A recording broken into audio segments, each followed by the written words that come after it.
Thanks for tuning in. I'm Ben Aston, and this is the Digital Project Manager podcast from the digitalprojectmanager.com.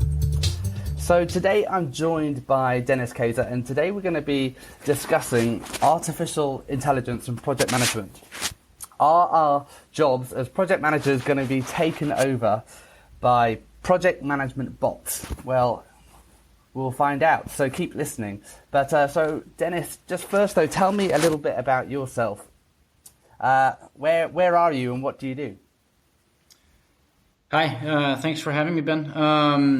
We're a startup based out of Copenhagen, Denmark. We are a venture-funded company. What we're working on, well, we're working on a bunch of different things. Just this morning we had a huge meetup with 80 people showing up, just listening to kind of what we had to say about the whole future of kind of project management and AI and how that will kind of influence the kind of whole profession of project management as we see it, at least. So yeah, that's one of the things. Cool. So do you run do you help organize the PM meetup? Yeah, so I'm running a few meetups actually. We're as a company running a few meetups just as a kind of giving back to the community type of thing, so we can kind of share ideas between other PMs in other companies and kind of share ideas, best practices, and kind of where we've seen the whole profession is going. Cool. And so you, I know that you obviously run Forecast.it, but apart from Forecast.it and the meetups, is there other stuff that you're doing as well then? Yeah, this whole work thing takes up most of my time, obviously.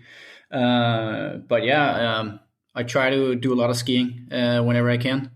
I try to do a lot of running whenever I can, and I try to do a lot of cyclocrossing whenever I can. So trying to keep active. Nice.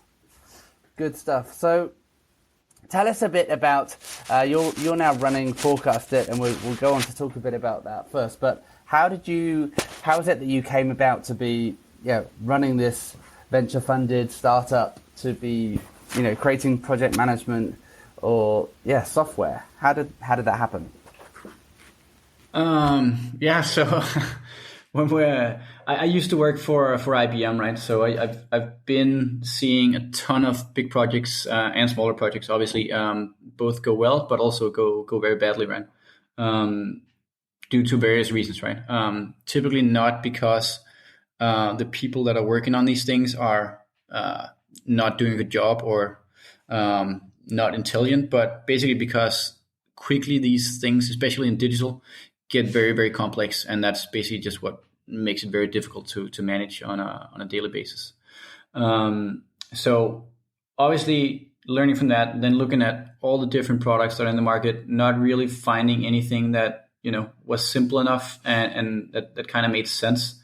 So still kind of a lot of the same stuff going on in the market from our point of view. A lot of the same data entry heavy systems. So we're trying to kind of reduce that and kind of trying to take out all the boring stuff of being a PM, so they can kind of focus on the more fun stuff of like being creative and innovative and stuff like that, right? So there was a bunch of people when we started this that was like saying that it was a terrible idea, but luckily we've proven them to be wrong about that, and now are showing that we can actually make a big difference in the current space, I think. So tell me about the journey of the product though. So did it start off, you just said you're beginning to prove the naysayers right, but did it start off how you hoped it would? Like, has it all been successes from the start? So we started this company about 3 years ago, building a product that was like way more enterprise, way more similar to actually the other products in the market. And we found that to be actually just a bad idea, right? So coming from a computer science background, both me and a few of my co-founders, we were thinking like, can we do this in a smarter and more intelligent way, right? And then kind of AI is, right up the alley of this, right? So because there's so many things that can be automated through AI, in this space, especially, right? And we're just wondering why nobody doing this, right?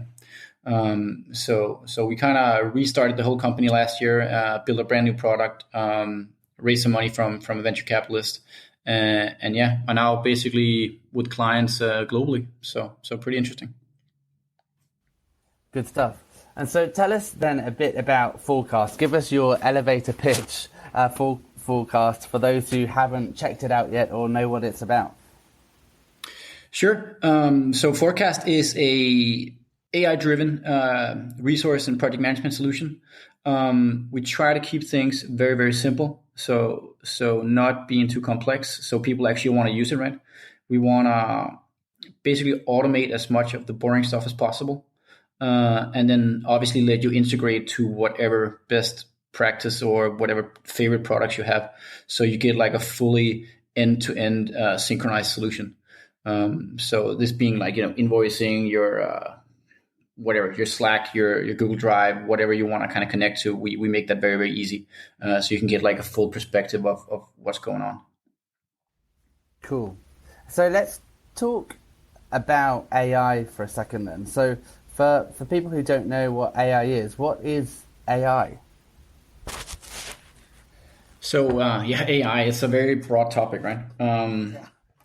But I mean, AI basically in the sense that we're using it is basically learning from all the stuff that is going on. So in this case, in projects, right? So learning from, if things usually take longer or shorter for a certain client, if your budgets are way off, and we kind of realize that over time that things are usually slower, for instance, then the AI kind of picks up on that and actually helps you improve. So whenever we kind of learn, Ben might be slow at Java, right? But he might be super fast at HTML or something like that, right? Then the AI will pick that up and then will actually help you prioritize the work that you need to do. So you don't have to kind of manually sit and shuffle all this stuff around. Cool. So the system is automatically or automagically increasing people's allocations for certain things, and in the background trying to do some kind of resource leveling thing to smooth out how is there a way that you're setting like priorities in terms of maximize revenue or maximize the amount of billable hours people are doing, or how does the system know what's a priority? So first of all, actually, we're not doing anything automatically, because that actually often confuses people more than it helps them. So what we do is we actually help and recommend things that you could do to improve your plan. So, for instance, our kind of core audience for our product is typical, an agency or like an advertising consulting company, that type of business where they want to kind of maximize the hours they have. So they want to have high utilization, right? But they also want to make sure that they're actually doing the projects for the clients that are kind of the good clients, right? So you'd actually be so surprised at how many web-based agencies that are, building all these cool projects for clients, but they actually end up not making any money off them, right? Because they don't have like the control of what's actually going on and what they're delivering, right? Yeah. Cool. So it's not making decisions for you, but it's just making suggestions. Hey, if you've got Ben working on your HTML, he'll probably be all right. but as soon as you put me on something else, I might be a bit slower. And it kind of, so is it comparing estimates versus actuals on certain allocations? So you have to get quite granular in terms of the resource allocations and what people are exactly working on. So that was actually one thing that was important for us, is that you can actually use it at any level you want, right? So you don't have to use it very granularly. You can if you want to. But for a lot of companies, they don't want to kind of bother with all that kind of detailed stuff, right? But yeah, it learns from basically a lot of aspects, right? So it will learn, which clients are the ones that are the best for you, right? Which people are most efficient at what stuff, right? How do we pack the schedule for people in an optimal way so they don't get either too little to do, but also don't get too much to do, right? Because there's actually nothing worse than just having, everybody probably knows that type of project manager that just kind of overloads you with stuff, and then you're just super stressed for 2 weeks, and then you have to go home sick for a week, right? So that doesn't really work either, right? So it's kind of all about balancing the whole thing, right? Clever stuff. So in the process of creating this artificial intelligence and creating, I guess, all these rules, what were you basing it on your own internal projects, or how did you kind of create these algorithms that decide what's a smart thing to suggest and what's not? Yeah, so basically what we did, so we built this whole AI thing from the ground up, right? So I have some very clever guys with some fancy degrees in both the machine learning, AI, and computer science, right? But what we did is we actually got a whole bunch of project data from a lot of different companies, and we kind of pulled that into a big database, and then we trained the machine on that, right?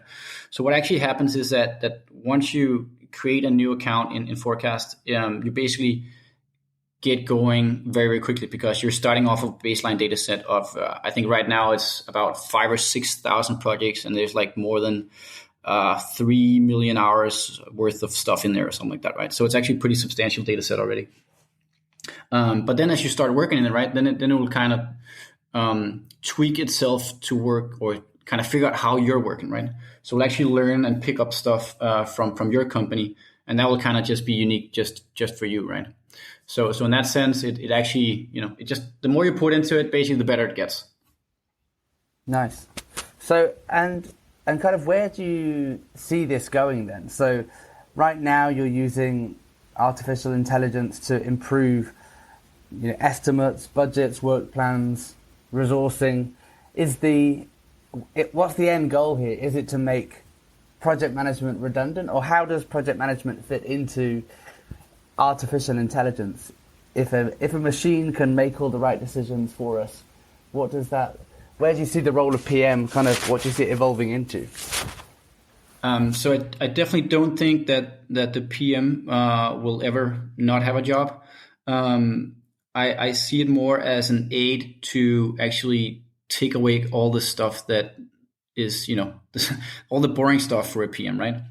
So instead of having to spend a few hours every day or every week, fiddling with a resource plan, why not have a system that actually helps you plan this, right?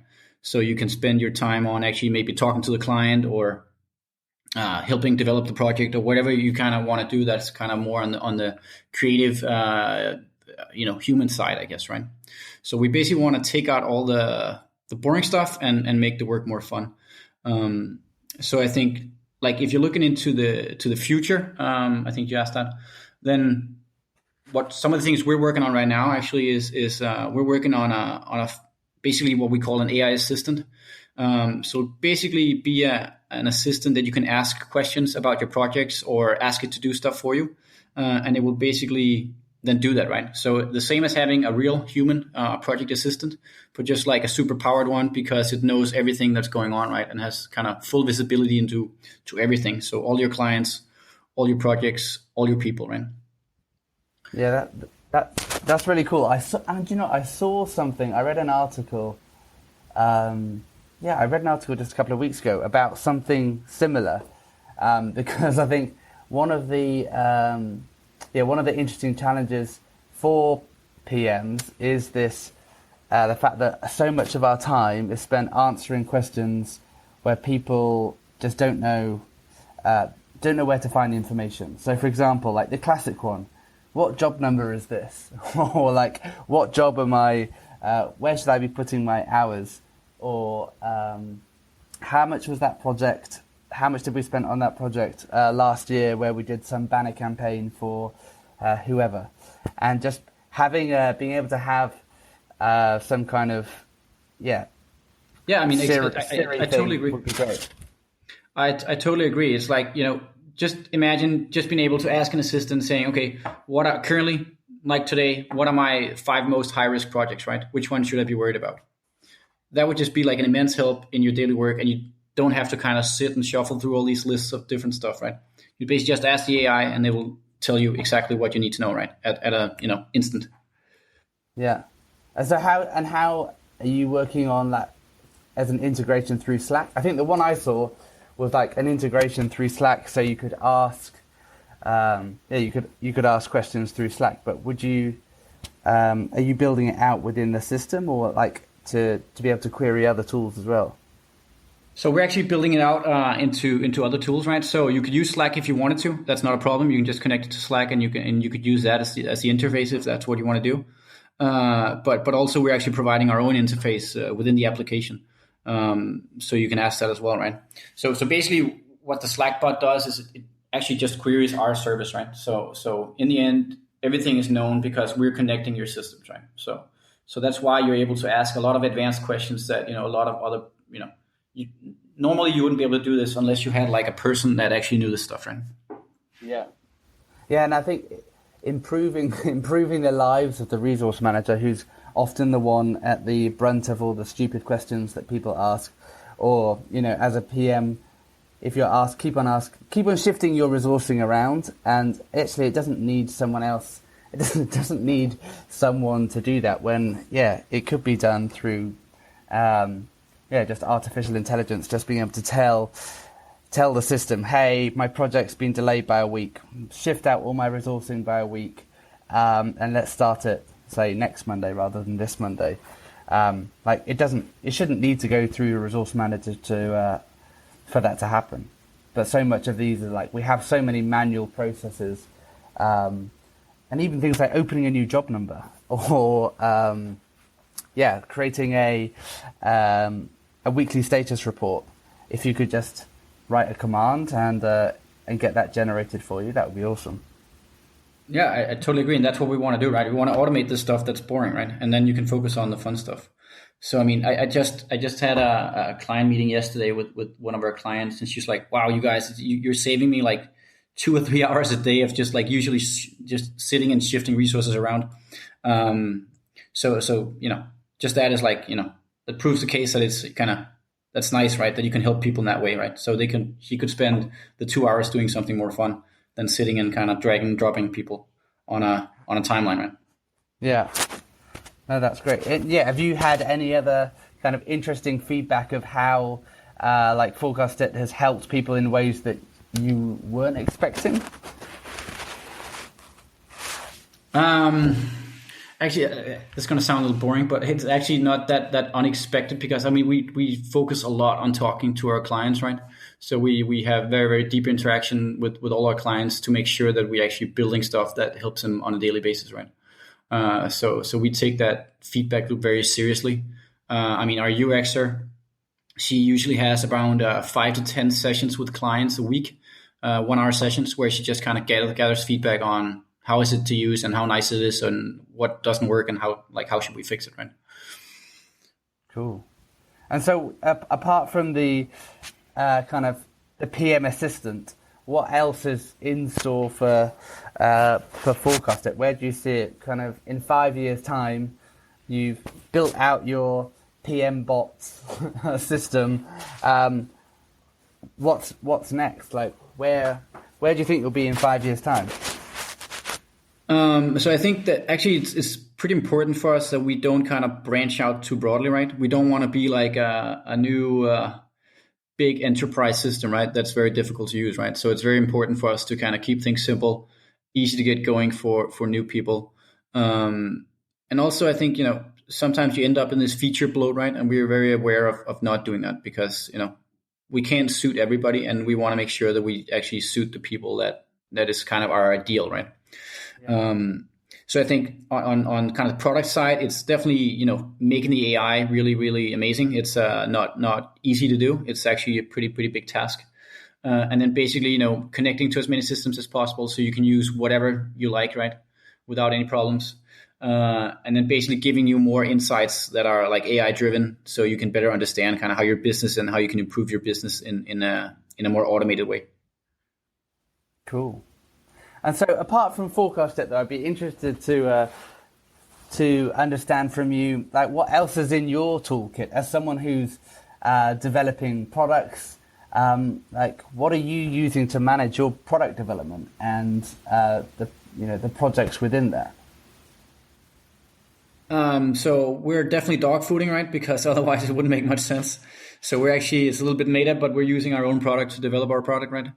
And that's very important for us also because, if you're building a product and you're not using it yourself, something is wrong, right? You should hopefully have built a product that you'd want to use yourself. On top of that, we're using a bunch of all the Google stuff. We're using Slack a lot, so that's really big for us. So we do a bunch of stuff with Slack. What else are we using?